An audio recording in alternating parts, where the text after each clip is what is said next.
Hi everyone, आपका अपने मोर history classes में वेलकम है। आज हम अपनी मिडवल हिस्ट्री में बलबन और खुसरो को पढ़ेंगे। सभी परीक्षाओं के लिए होगा, इससे बाहर कुछ नहीं।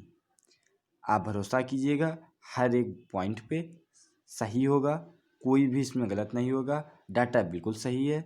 आज हम बलबन और खुसरो के बारे में पढ़ेंगे। इससे पहले मैंने आज ग्रामीण परिवेश की वीडियो अपलोड की है। ग्रामीण परिवेश की भी वीडियो आपको कंटिन्यू मिलती रहेंगी। उत्तर प्रदेश स्पेशल की भी वीडियो आपको मिलती रहेंगी। अगर आप मेरे चैनल पर नए हों तो लाइक, शेयर एंड सब्सक्राइब ज़रूर कर लीजिएगा। चलिए अब हम शुरू करते हैं अपने बलबन को। उस दिन हमने इससे पहले किसको पढ़ा था? बलबन से पहले नासिरुद्दीन महमूद को, जिसका शासनकाल 1246 से 1266 तक था। अब हम शुरू करते हैं बात बलबन की, क्योंकि बलबन से क्वेश्चन बनते हैं। बलबन एक बढ़िया शासक था, तो इसके बारे में डिटेल डिस्कशन है। आप कहीं मत जाइएगा, आप पॉइंट टू पॉइंट बात को नोट करते हुए चलिएगा। चलिए अब हम शुरू करते हैं बलबन जिसका शासनकाल है 1266 से 1287। 1266 से 1287 बलबन इल्वरी तुर्क, जिसे मंगोलों ने बंदी बना लिया था। बलबन एक इल्वरी तुर्क था जिसे मंगोलों ने बंदी बना लिया था। 1233 में इल्तुतमिश ने बलबन को खरीद लिया। 1233 में इल्तुतमिश ने बलबन को खरीद लिया था। इसका वास्तविक नाम बहाउद्दीन था। इसका एक सिद्धांत राजत्व का सिद्धांत। चलिए अब राजत्व के सिद्धांत को बारे में पढ़ते हैं। प्रथम सुल्तान जिसने दैवी सिद्धांत को प्रतिपादित किया, यानी ऐसा दिल्ली सल्तनत का ऐसा सुल्तान जिसने दैवी सिद्धांत को प्रतिपादित किया, वो कौन था? बलबन। इस सिद्धांत के अनुसार उसने दो उपाधियां ली। एक कौन सी ली? नियाबत ए खुदाई, इसका मतलब होता है ईश्वर का प्रतिनिधि। एक होता है जिल्ले ए इलाही, ईश्वर की छाया। राजत्व का सिद्धांत, प्रथम सुल्तान जिसने दैवी सिद्धांत को प्रतिपादित किया। ठीक, इस सिद्धांत के अनुसार उसने दो उपाधियाँ ली। पहली नियाबत ए खुदाई, जिसका शाब्दिक अर्थ ईश्वर का प्रतिनिधि है। दूसरी उपाधि जिल्ले ए इलाही, इसका मतलब ईश्वर की छाया। ठीक है। एक है फिरदौसी के ग्रंथ शाहनामा के अनुसार बलबन ने अपने आप को ईरानी योद्धा आफरासियाब का वंशज बताया। ईरान का एक बहुत शक्तिशाली वंशज था आफरासियाब। फिरदौसी के ग्रंथ शाहनामा के अनुसार बलबन ने अपने आप को ईरानी योद्धा आफरासियाब का वंशज बताया। आफरासियाब ईरानी का बहुत शक्तिशाली एक वंश था। चलिए अब हम शुरू करते हैं अपने आगे। ठीक है। बलबन का एक प्रसिद्ध कथन है, जब मैं किसी निम्न कुल के व्यक्ति को देखता हूँ तो मेरा हाथ तलवार पर चला जाता है। बलबन बड़ा क्रूर शासन था, बहुत ही क्रूर शासक था। एक इसका युद्ध बंगाल के खिलाफ, इसमें लोग बताते हैं कि इसने कील से लोगों को ठुकवा दिया था। मैंने इसे सुना था, लेकिन जब इसे अभी भी सुना है, देखा तो वही नहीं, लेकिन इसने कील से ठुकवा दिया था। इसका बड़ा लड़का भाग गया था, अभी इसको बताऊंगा। वो इतना डरता था कि वो बंगाल भाग गया था। नासिरुद्दीन के नाम से वो रहता था, इतना ज़्यादा वो बलबन से डरता था। ठीक है। तो बलबन का कथन भी कहीं ना कहीं उसके व्यक्तित्व को प्रदर्शित करता है। जब मैं किसी निम्न कुल के व्यक्ति को देखता हूँ तो मेरा हाथ तलवार पर चला जाता है। एक बर्नी ने इनके बारे में लिखा है कि बलबन की मृत्यु से दुखी हुए मलिकों ने अपने वस्त्र फाड़े डाले तथा 40 दिन तक उपवास किया था। ठीक है। जो अमीर वर्ग लोग थे उसको बलबन से ज़्यादा लगाव था। जब बलबन की मृत्यु हुई तो मालिकों ने अपने वस्त्र फाड़ दिए, 40 दिनों का उपवास किया। अब बलबन के प्रमुख कार्य, ये बहुत इंपॉर्टेंट है, आप इसे नोट करते हुए चलिएगा। मैं सच बता रहा हूँ, दोबारा आपको ऐसा लिखा हुआ एक पास कहीं नहीं मिलेगा। ठीक है।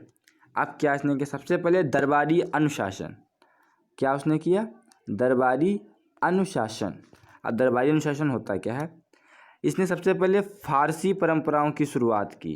किसकी? फारसी परंपराओं की शुरुआत की। वो दो फारसी परंपराएं कौन सी थी? सिजदा और पाबोस। ठीक। सिजदा में क्या होता था? सिजदा घुटनों के बल बैठकर सिर झुकाना। पाबोस सुल्तान के पैर चूमना, अर्थात घुटनों के बल बैठकर सुल्तान के पैर चूमना ही सिजदा और पाबोस कहलाता था। यह फारसी परंपराएं थीं। इसे बलबन ने अपने शासन में लाया। पारसी नववर्ष को मनाना शुरू किया। नैरोज त्यौहार, उस त्यौहार का नाम था नैरोज। एक न्याय व्यवस्था, लौह व रक्त की नीति से शासन चलाया। लौह व रक्त की नीति से शासन किसने चलाया? तो आप बताएंगे बलबन ने चलाया, बलबन ने चलाया। सेना का संगठन, बलबन ने तुर्की सैनिकों को दी जाने वाली भूमि को वंशानुगत को समाप्त कर दिया। पहले ऐसा होता था कि आप तुर्की सैनिक हैं, आपके पास वो ज़मीन है, तो आपके बच्चे अगर सैनिक नहीं बनते हैं तब भी आपके पास वो भूमि रहेगी, इससे उनके बच्चों के पास रहेगी। ऐसे ही क्रम बाई क्रम चलता था। लेकिन बलबन ने कहा नहीं, अगर आप सैनिक हैं तभी आप उस भूमि के हकदार हैं, अन्यथा वो भूमि राज्य को दे दी जाएगी। ठीक है, सेना का संगठन इसने किया। बलबन ने तुर्की सैनिकों को दी जाने वाली भूमि की वंशानुगति को समाप्त कर दिया। फिर इसके बाद इसने दीवाने आरिज नामक सैन्य विभाग खोला। ये क्वेश्चन पूछा गया है। दीवाने आरिज नामक सैन्य विभाग किसने खोला? बलबन ने।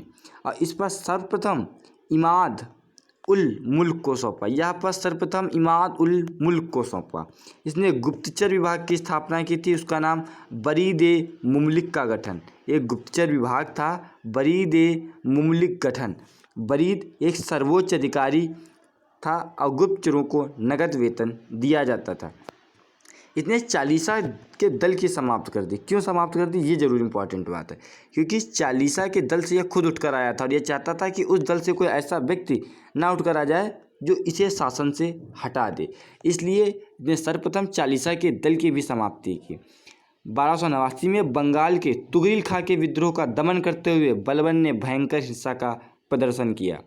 बंगाल के तुगरिल खां के विद्रोह का दमन करते समय बलबन ने अपना असली चेहरा जनता को दिखाया, जिससे लोग भयभीत हो गए थे। इसका बड़ा लड़का तो भाग गया था इसके डर के मारे। ठीक है, इसका दरबारी कवि अमीर खुसरो व अमीर हसन। ये पूछा जाता है कि अमीर खुसरो किसके शासनकाल में काम किया है या नहीं, ये भी मैं भी आपको आगे वीडियो में बताऊंगा। ठीक है, तो आप देख लीजिए, बंगाल के तुगरिल खां के बलबन के 2 पुत्र थे।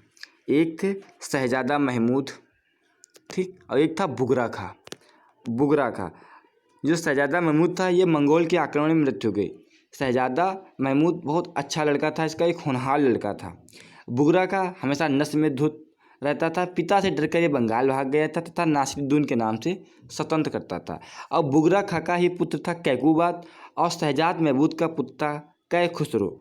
बलबन की इच्छा थी कि कै खुसरो ही अगला शासक बने, पर तुर्की अमीरों ने कैकूबात को अगला शासन बना दिया, क्योंकि कैकूबात भी दारू के नशे में भरपूर मग्न रहता था। अब कैकूबात बना 1286 से 1290 तक अत्यंत विलासी शासक।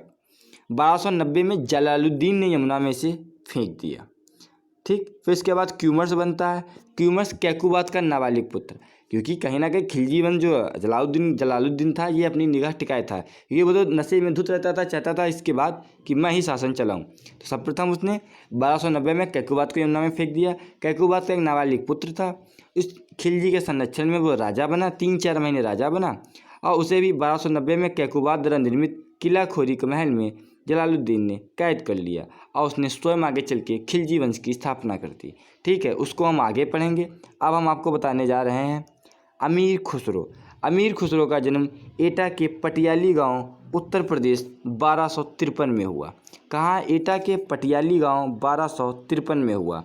इसका उपनाम तूती-ए-इंद, भारत का तोता। इनके गुरु निजामुद्दीन औलिया ने तिकाल्लुह की उपाधि दी। इनके गुरु निजामुद्दीन औलिया थे, इन्होंने तुकी-उल्लाह की उपाधि दी अमीर खुसरो को। ये वही निजामुद्दीन उन्होंने कहा था दिल्ली सल्तनत में किसी को, दिल्ली दूर नहीं जनाब, आपको मैं आगे बताऊंगा जब पढ़ाऊंगा। इन्होंने तबले व सितार का आविष्कार किया। कव्वाली गायन प्रारंभ की।